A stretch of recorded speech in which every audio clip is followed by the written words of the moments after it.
It has officially been an entire year since I began doing YouTube full-time. God damn. Q&As are fun, I like doing them, so I got y'all to give me some questions, so we're going to answer those. Before we do, though, I do want to just say that I appreciate y'all supporting me over the last year. It's been a fair bit of a clusterfuck trying to find a good flow when it comes to doing YouTube, but after an entire year of trial and error, I've improved my script writing, editing skills, and overall production flow tremendously, so here's hoping Deputy Dex in year 2 doesn't turn out as rocky as the first year. And one more thing before we continue, how many of you would perchance be fans of War of the Servers? Because if so, I'm proud to announce that we are working on a full-fledged sequel show to the Machinima Classic. Yes, that's right, it only took 2 decades for someone to step up and actually commit to making a goddamn continuation. And before we ask, no, this has not been approved, but approval is cringed. War of the Servers 2 has been dead for like a decade, so yeah, I don't care. It's Always Sunny in Amsterville still has a bit of a way to go, but to reward you for tuning in and being interested, well,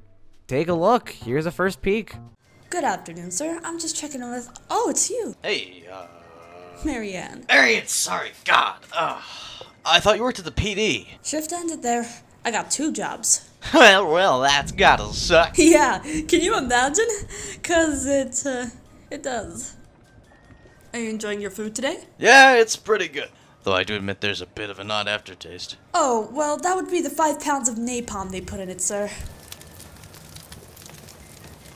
We got an episode done and a few episodes in progress, and admittedly work's a little scattered due to actor schedules, but we are currently still working on it very often. We're gonna need a fair amount of time to cook to make sure that these episodes are good, but hopefully we'll have a trailer out in the first half of the season dropping soon after. Alright, we've wasted enough time, let's get to these dang nabbing questions. What introduced you to YouTube? I've been using YouTube forever, man. I can't pin down when I started using this shit. When I was a sperm? I don't know, man.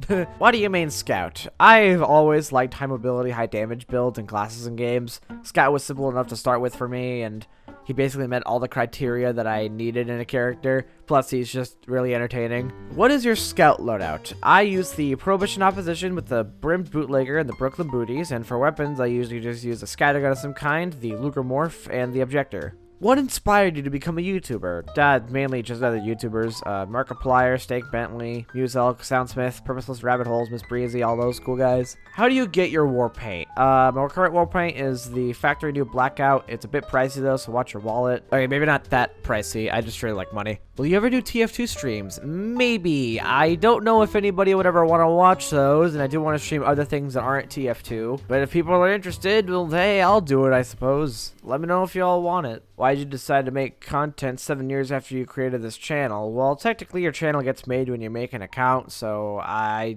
probably just made an account so that I could subscribe to the people I like when I was a kid. What's your favorite dinosaur? Birds included. It's a tie between Dinky the T-Rex and Nugget the Chicken. Weapons that you wish Valve had created for Scout. I have always wanted a revolver for Scout. I would have loved to have a revolver for Scout. It would have been a really great complement to his burst damage focused primaries and bring a lot of range to his class. It would have been really nice.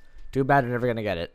But I mean, the game is like the game's like 18 years old. I don't know what we expect. Which TF2 Merc is the most smashable? Scout. He's canonically God's gift to women. And he turns into a dilf at the end of the comic. He has like 4 kids. It's Scout. It's always gonna be Scout. When did you discover Valve games? What's your favorite besides CF2? I got introduced to Valve through Portal 2, which led me to the Orange Box, which led me to TF2 and Half-Life in the first Portal, obviously. As for my favorite Valve game, probably Half-Life 2 Episode 2. It's pretty much the peak of the entire Half-Life franchise. I like the driving segments. I love the sections with Griggs and Sheckley. I love the silo battle and the final Strider segment. I love fighting the hunters and that really cool part where you make your way to the jalopy. It's all just really fucking good. Which game do you hate the most, and would you rather fight a horse-sized duck or 100 duck-sized horses? Okay, to get that second question out of the way, 100 duck-sized horses. And for that first question, I'm sorry if I just have objectively terrible taste, which is true, but that's beside the point. I don't really like Omori all that much. As a game, it was perfectly functional, but as a narrative experience, it contained so many little things that I absolutely fucking hated,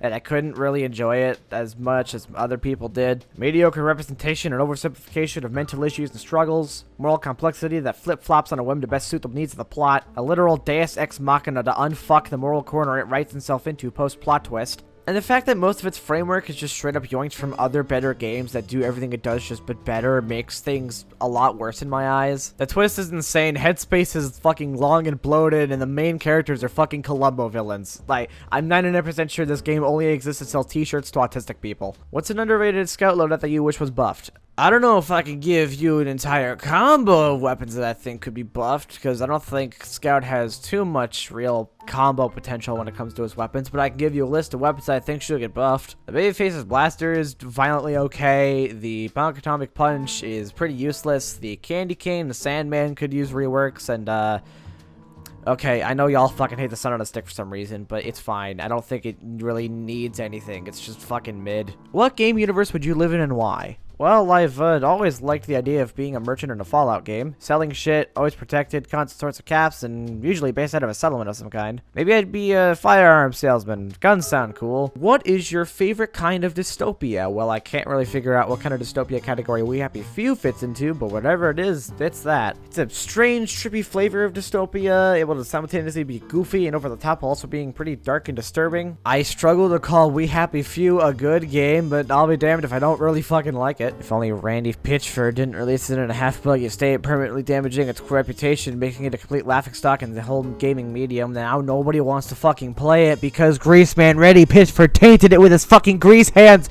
Fucking magician. What's your goon streak? Well, boss, I'd say my streak's around 6 days so far. Look, I got some shine the other day. I shanked down a few guys. I ran a few guns for the gang. I'm going pretty hard. I need you to just give me some time. I'll get you your money. Don't worry about that, pal. What the fuck was that? Accent. If you only had to use one weapon in the zombie apocalypse, what would it be? Well, if there's anything The Walking Dead Saints and Sinners taught me, a double-barrel shotgun solves all of your problems. You can kill zombies and humans, you can hunt animals for food, it's easy to repair due to its simplicity, and it's basically the zombie apocalypse's army knife. Obviously, you need shells for it to work, but once you get a source of those, bada bing, you're Ash Williams running around staying groovy and killing shit. Favorite sponsor from the finals, and it can't be Ozpoos. Alright then, Ham. Dejun. Power! It's power! Power is needed to source basically everything in the finals. It's literally a giant simulation, so if we didn't have Dejun, we wouldn't have the finals. How deep into the SFM hellhole have you plunged? Well, that's the cool part. I don't use SFM. I use Gary's mod. Yes, I'm not kidding. I use a combo of stop motion helper, animator props, and a few smaller tools like some materials, lamps, and bone merge. Every thumbnail and animation that you see on here is all in Gary's mod. I am not joking. It's actually really easy to do this shit. I cannot wait to use G-Water for a gag at some point and get questions about it being made in Blender. Favorite Splatoon 3 weapon to use? Besides Repo, do you plan on doing any other horror games on the channel? Absolutely. I want to do a retrospective on Bendy and the Ink Machine, and at some point, I want to make a video on Amnesia the Bunker. What's your favorite villain that doesn't get as much attention as they should? Okay, look, there's a lot of characters I could put up on here, but if I had to choose, Gideon from Blood 2 The Chosen. Being stuck in an objectively terrible game does not nullify how fucking hard Ted D-Arms went in the recording booth. We are the Cabal. I, Gideon, am its sinister genius leader. We've become a multi-billion-dollar corporate empire with our claws in everything from adult entertainment products to daytime television. Hold on tight. The ride might get a little bloody. Don't have much luck with trains, do you? What are the drippiest Scout cosmetics that you got? Well, honestly, you're looking at them. This is about it. I'm a simple man. I like a simple fit. Why do you have the same energy as Realist Billy? I'm not sure. I think smaller channels like me just kind of a similar vibe. Are you one of those Scout mains who grabs a health pack when you have 124 fucking health? Oh god, I hate those fucking people. Okay, look, I try to help. I hold myself accountable for my health packs. I don't run around trying to grab them, but sometimes I go into autopilot and it just happens, okay? I'm very sorry. Does desert music constantly play in Arizona? Yes, it does. We have an entire band dedicated to constantly supplying the whole of Postal 2 with enough of stereotypical Arabian desert music to keep us invigorated until the heat death of the universe. Your top 10 games and movies? Well, I'll give you a top 10 of my games for the time being, but in no particular order. TF2, Watch Dogs 2, We Happy Few, Gloomwood, Gary's Mod, Fallout 4, Bully, Shadows Over Loathing, Deathloop, and Sunset Overdrive. I might be forgetting a couple of games here or there. Are you mentally stable? Oh, you don't even know, motherfucker. I am flying high. What made you start a YouTube channel? Well, it turns out if you have a mental breakdown at the hands of a bunch of mentally ill furries, it fills you with enough spite to fucking start a YouTube channel, I guess. This channel started out as a fucking coping mechanism, and look where I am now. I am fucking God! Why do you bother using your time to chat with me here? Because I feel like it. And do you experience SFM hell? No, I don't. Look back a few questions. See? I don't know why, but I can feel like everyone. I don't know if it's just that good with my fucking camera work, but yeah, no, I used Gary's mod just to further the point. Hey, you already did this one that took it down because it was mid. It was fucking mid. I didn't like how it turned out, so I started doing it again with blackjack and hookers, and look where we are now. Psst. Hey, before we let you go, I'm doing Payday content soon.